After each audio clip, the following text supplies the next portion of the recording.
해발 1200m. 가파른 코딜레라 산맥의 정상까지 끝없이 펼쳐진 계단식 논들의 행렬. 세계 8대 불가 사이로 꼽히는 필리핀 바나우의 라이스 테라스.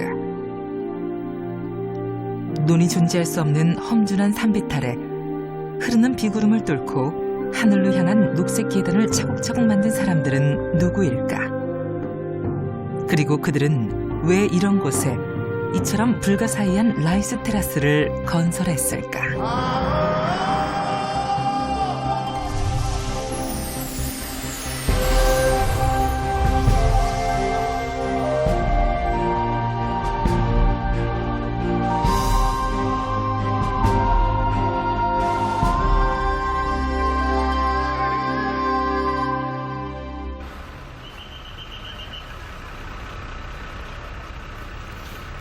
마닐라시티 쿠바오에 자리 잡은 플로리다 버스터미널. 늦은 밤이지만 버스터미널은 마닐라 외곽으로 떠나려는 승객들로 늘 붐비는 곳이다. 필리핀에서 가장 큰 루손섬 북부 코딜레라 산맥의 심장부에 깊숙이 숨어있는 바나우에로 가기 위해선 이 터미널에서 매일 밤 10시 40분에 출발하는 야간 버스를 타야 한다. 최근 바나우의 라이스 테라스가 바깥 세상에 알려지면서 바나우의 사람들뿐 아니라 외국인 관광객들의 모습도 늘기 시작했다. 재미있는 건 버스 승객들의 옷차림.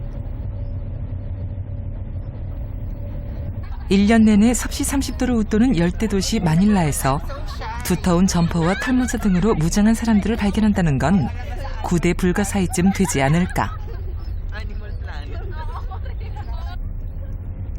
그러나 버스가 출발하자 그 의문은 쉽게 풀렸다. 버스가 운행되는 동안 단 한 차례도 멈추지 않는 에어컨. 한두 시간이라면 모를까. 바나우에까지 9시간 내내 터져나오는 에어컨 바람은 버스 안의 체감 온도를 영하권으로 느끼게 할 만큼 시렸다. If you are going to turn up the aircon, you will it's so hot inside. 버스 차장에게 호소해봤지만 돌아오는 건 상투적인 대답뿐. 공포의 에어컨 버스를 견디기 위해선 승객들 스스로 추위에 대비하는 것 외엔 달리 뾰족한 수는 없다.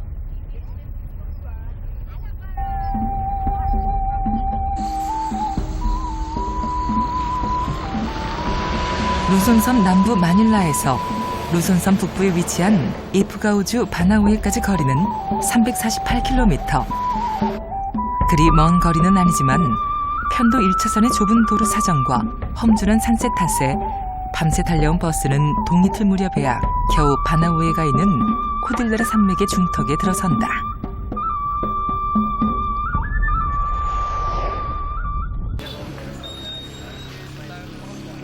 아홉 시간 동안 쉬지 않고 달려온 바나우에에서 지친 승객들을 맞이하는 건 지프니와 트라이시클 호객꾼들.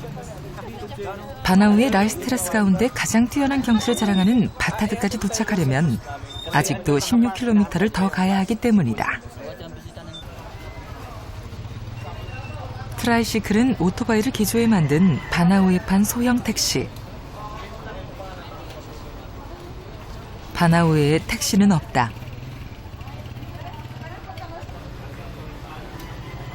지프를 개조해 만든 지프니는 큰 덩치만큼이나 일행과 짐이 많은 여행객들에겐 인기가 높다. 호객꾼들과 흥정이 끝난 여행객들은 혹은 트라이시클을 타고 혹은 지프니에 몸을 싣고 힘든 여정을 다시 시작해야 한다.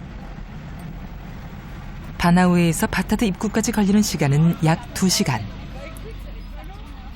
I knew about the Banaue and Batad and the rice terraces because some of my French friends already came here and told me that it was a beautiful place to see. So we're here to have a trek in the rice terraces and enjoy the Filipino culture here. 바타드로 가는 길은 험준한 코딜레라 산맥의 허리를 타고 끊어질 듯 이어진 외길 비포장 도로. 도로라고 하기엔 그나마 차가 다닐 수 있음을 다행스럽게 여겨야 할 정도로 가파르고 비좁은 길이다.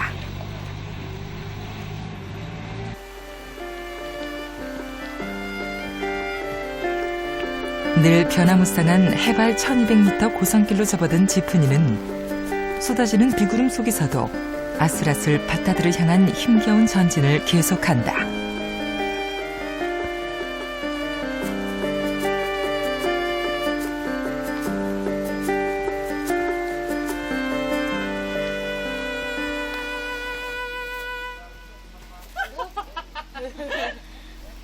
하지만 오늘 안타깝게도 지프니의 역할은 거기까지였다. 밤새 내린 폭우로 산사태가 터지고 만 것이다. 한 고비만 넘으면 바타드 마을의 입구가 기다리는데 아쉽지만 여행객들은 중도의 지프니에서 내려 1시간 가까운 산행을 해야만 했다. 한번 산사태로 길이 봉초되면 언제 뚫릴지는 아무도 모르는 일. 마닐라에서 버스로 9시간, 바나우이에서 지프니로 2시간, 다시 걸어서 1시간. 드디어 지칠 대로 지친 여행객들을 맞이하는 건 바타드 마을로 들어가는 입구, 세들이다. 계곡과 계곡 사이, 마치 말의 안장 같다고 해서 붙여진 이름 세들. 녹슨 간판 하나가 이곳이 유네스코가 지정한 세계문화유산임을 알려준다. 바타드 여행객들은 이곳에서 잠시 숨을 돌리고 여유를 되찾는다.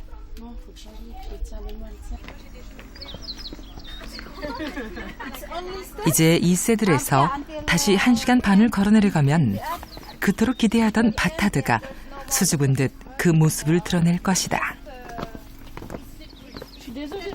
바타드의 라이스 테라스를 만나는 길은 마닐라에서부터 쉬지 않고 꼬박 반나절이 넘는 길고도 힘든 장정이었다.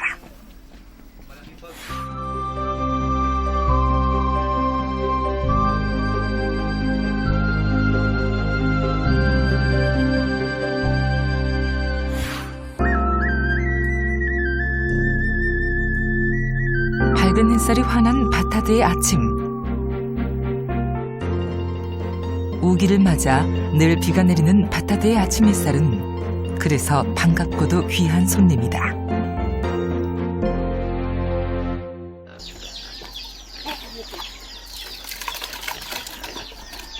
바타드 마을에 사는 기누토시 가족의 아침은 늘 분주하다.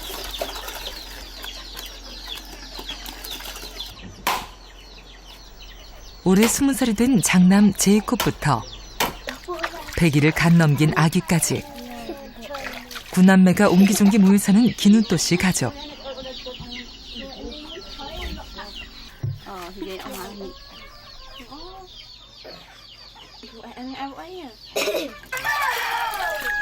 등교 준비로 바쁜 아이들은 고양이 셋으로 아침 단장을 마친다.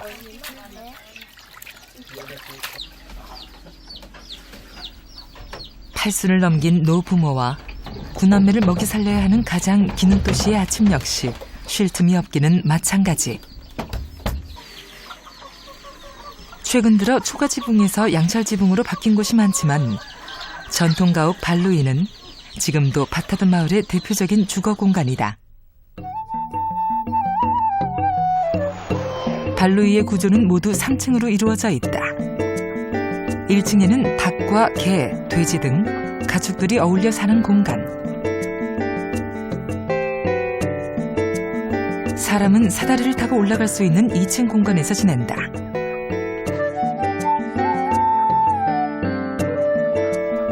우리 한옥의 대청마루처럼 정교하게 마루를 깐 2층은 침실로 이용되는데 한 구석엔 작은 취사시설이 갖추어져 있는 게 보통. 방 안에서 밥을 짓고 요리를 한다.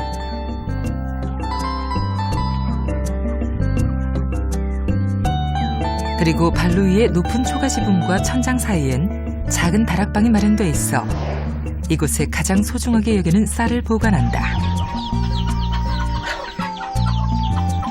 발로이가 이렇듯 다소 복잡한 구조로 이루어져 있는 까닭은 가축과 어울려 살면서 동시에 가축으로부터 쌀을 보호하기 위해서다.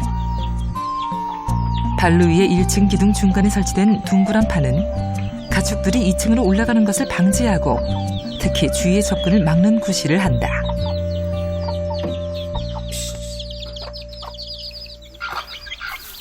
기누토 씨 가족이 매끼 먹어야 하는 쌀은 작년 7월에 추수한 쌀 가운데 작은 다발 1개. 2, 3kg은 좋게 넘어 보이는 양이다. 방앗간이 따로 없는 바타드에선 일일이 사람 손을 거쳐야 밥을 해먹을 수 있다. 밥 지을 쌀은 사람 손으로 한 알 한 알 훑어낸다. 훑어낸 쌀은 방아지를 해 벼 껍질을 벗겨낸다.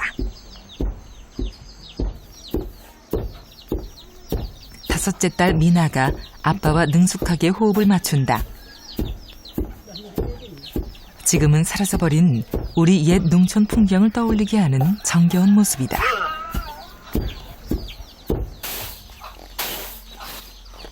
방아지를 맞추면 키질을 해서 벼 껍질을 골라내는데 쌀겨에는 단백질과 지방, 탄수화물, 비타민 B군 등이 풍부해 가축을 위한 사료로 손색이 없다.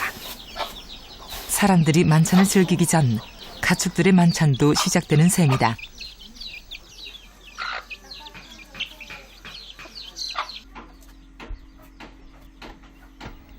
탈곡을 마친 쌀은 기누토 씨의 아내에게 전해지고 그녀는 방 한 구석에 마련된 화로 위에서 밥을 짓는다. 장작불을 떼기 때문에 꺼진 불씨를 살려내는 일이 좀 힘들 뿐 밥을 짓는 과정은 우리와 별반 다르지 않다.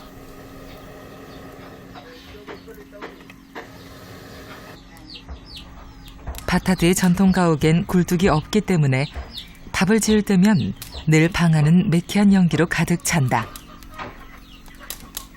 방 밖에 부엌이 따로 마련되어 있는 우리와 비교할 때 화재의 위험은 없을까?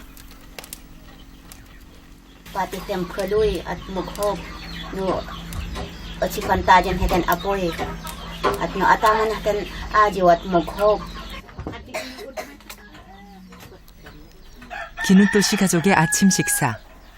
밥상은 따로 없다.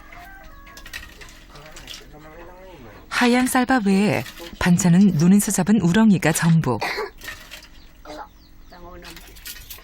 가끔 특별한 날엔 닭고기가 나오기도 하지만 바타드 사람들은 논에서 쉽게 잡을 수 있는 우렁이 반찬을 즐겨 먹는 편이다.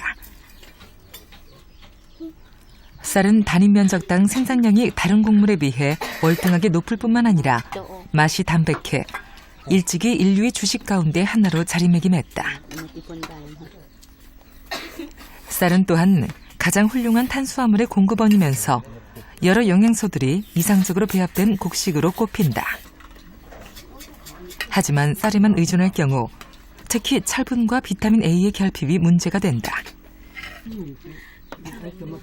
그러나 모든 걸 자급자족해야 하는 바타드 사람들에게 균형 잡힌 식단을 바라는 건 무리일 수밖에 없다.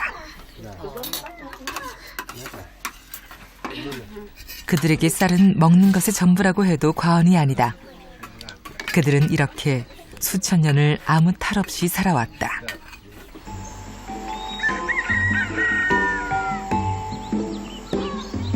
바타드 아이들의 등굣길.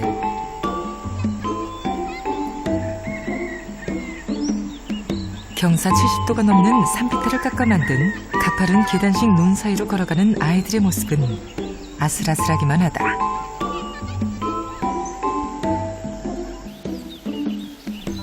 평지가 없는 까닭에 나란히 걷는 건 불가능한 일. 한 사람이 겨우 지나다닐 만큼의 좁다란 논둑길이 전부다.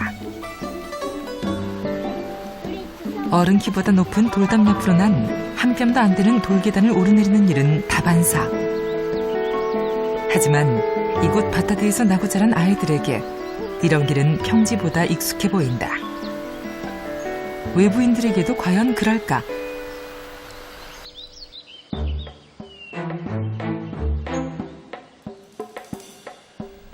제작진이 아이들이 오르내리는 돌계단을 걸어내려가 봤다.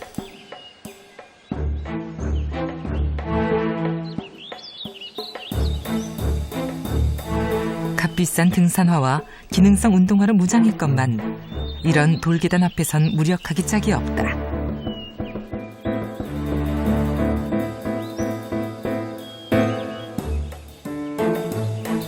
한순간만 방심해도 눈바닥 아래로 굴러떨어질 형편.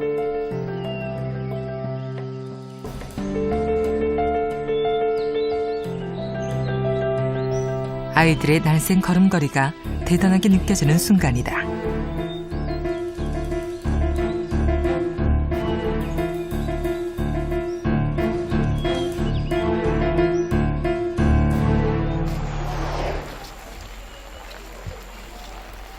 바타드에 하나밖에 없는 초등학교.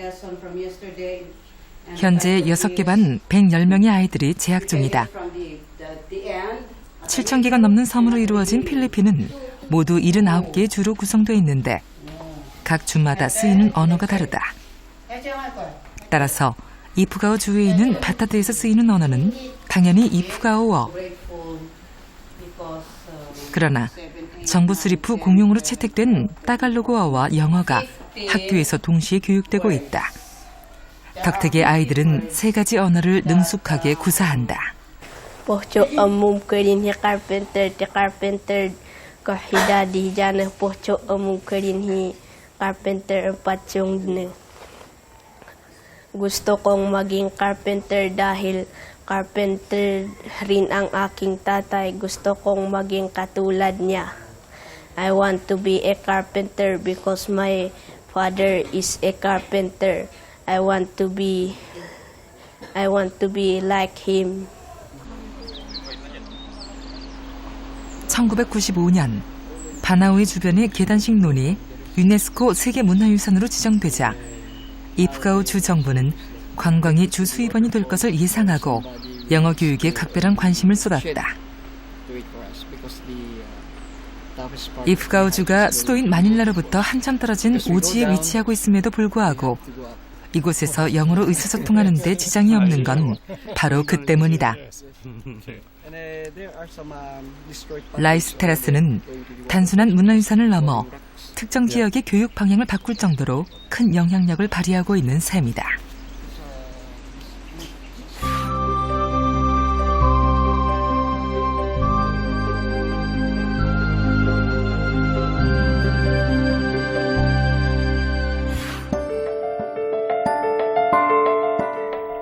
해발 1,500m를 넘나드는 루손섬의 척추 코딜레라 산맥.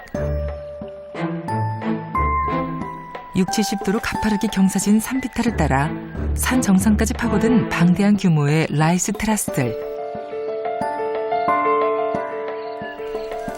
바나우의 계단식 논의 논두렁 길이를 합하면 무려 22,400km. 이는 만리장성의 10배, 지구 반바퀴에 해당하는 길이다.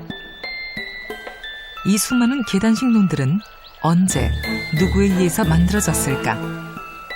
그리고 그들은 왜 하필 이런 험준한 산악 지역을 깎아 불가사의한 계단식 논들을 하나씩 만들어간 것일까? 바나우의 라이스 테라스를 둘러싼 의문은 더 이상 수수께끼가 아니다. 고고학자들은 기원전 300년경부터 이 지역의 토착 부족인 이프가오족에 의해서 계단식 논들이 하나둘 만들어지기 시작했음을 밝혀냈다.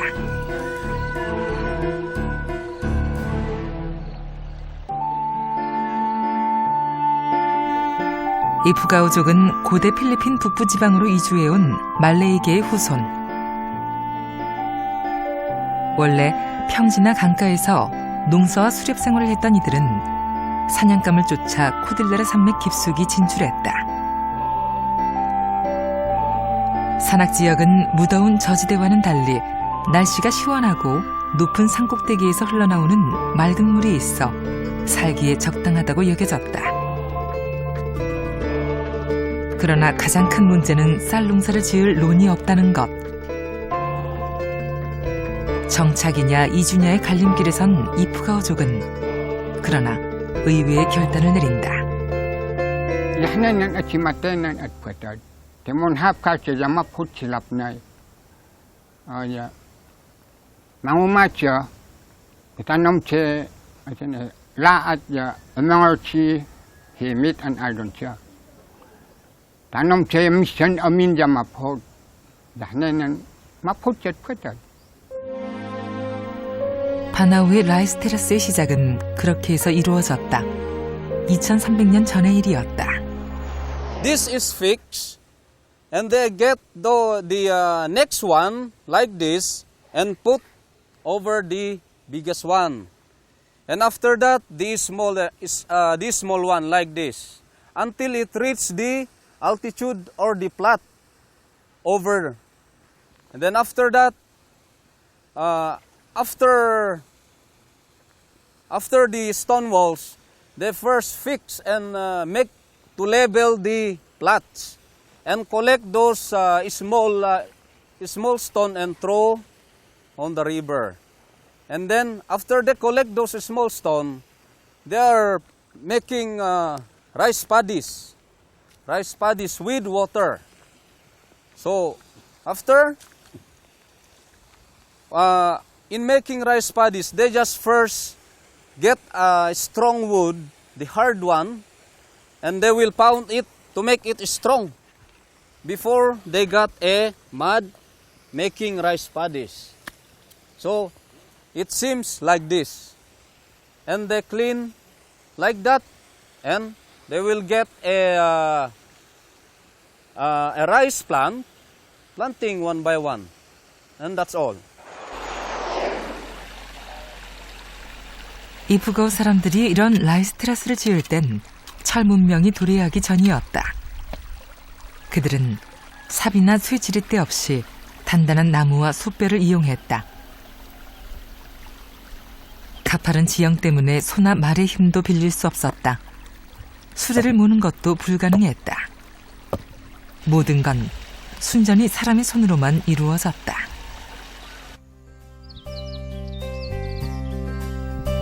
처음엔 물을 사용하기 쉬운 강가에 논을 만들었다. 하지만 식구가 늘 때마다 식량을 더 얻기 위해 논을 한 뼘이라도 늘려야 했고, 그 방법은 오직 산을 깎는 것뿐이었다. 세월이 흐르면서 논은 자꾸만 산으로 올라가야 했다. 가장 아래에 있는 논에서 까마득히 위에 있는 논까지의 거리가 보통 1km에 달했다. 그렇게 깎고 파기를 거듭한 지 수천 년. 1995년 유네스코는 산 바닥에서부터 산 머리까지 펼쳐진 이 거대한 녹색 계단을 세계 문화유산으로 지정했고, 미국 토목협회도 노예가 아닌 자유인으로 교육받지 않은 인간의 손으로 만든 역사적인 토목 구조물로 이곳을 선정했다. 이프가우족의 수천 년에 걸친 눈물겨운 삶의 흔적이자 치열한 생존의 현장이 세계인의 주목을 받기 시작한 것이다.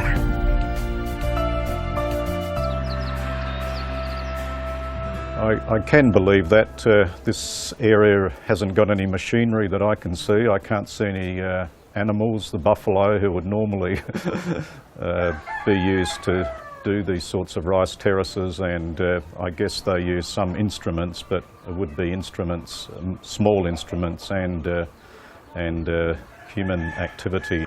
Yeah, it's pretty unbelievable, especially since the rice terrace has been built like more than 2,000 years ago, and the methods they use must be very primitive, and without any machineries or tools, it's really amazing how they can actually move the rocks to great heights to build all the stairs, the rice terraces. Yeah, it's definitely something. It's definitely a wonder of the world, and I'm not surprised that it's a UNESCO site. All these men have to be clever to work, to eat, and to survive. That's maybe the quality of this work, just to feed all the population of this area. So I mean, it takes years and years to make it, but the result is so nice, so good. So I believe, yes, human beings have done this, but during a long time.